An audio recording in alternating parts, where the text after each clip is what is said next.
រកាច់កំចាយបបដៃក្នុងចោលស្រុកបាក់ដៃឲ្យជាតិជាប់ផងមន្ត្រីនៅក្រុងត្រូវបានបំផ្លាញសង្គ្រាមភូមិសាស្ត្រឲ្យជាតិអន់រាយគ្រួសារចាត់ចាយជួបរឿងស្មុគស្មាញសង្គ្រាមសម្រងច្បាប់ជាសំណាញ់មន្ត្រីខ្លះក្រាញនាំជាតិវិនាង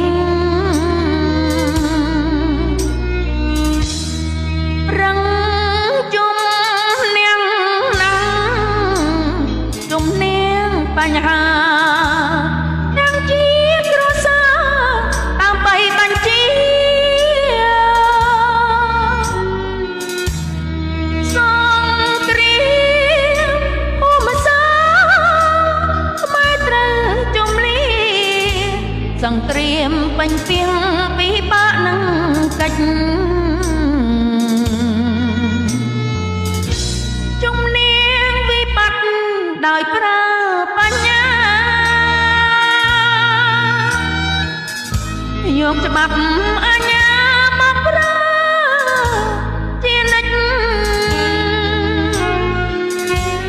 ខ្មែរគ្រប់ទិសទីទាំងច្រើនទាំងតិចប្រឹងប្រែងជានិច្ចទៅជាតិគង់វង្ស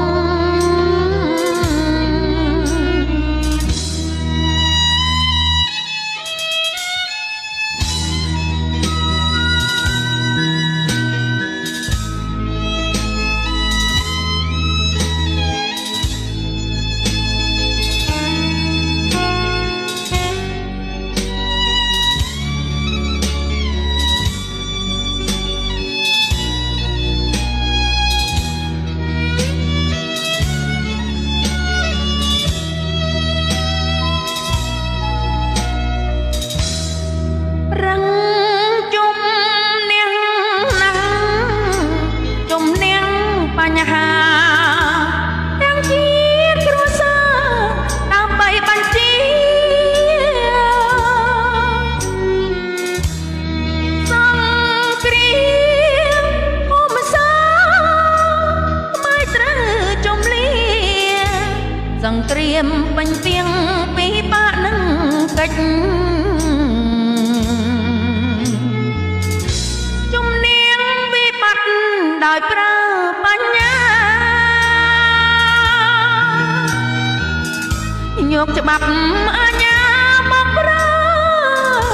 ជានិច្ចខ្មែរគ្រប់ទិសទីទាំងច្រើនទាំងតិច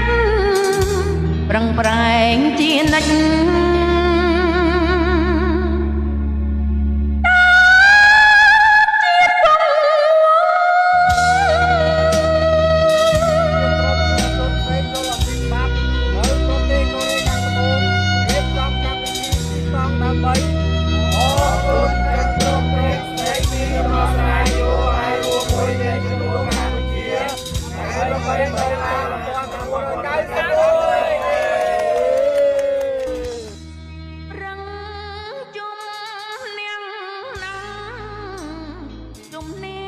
បញ្ហា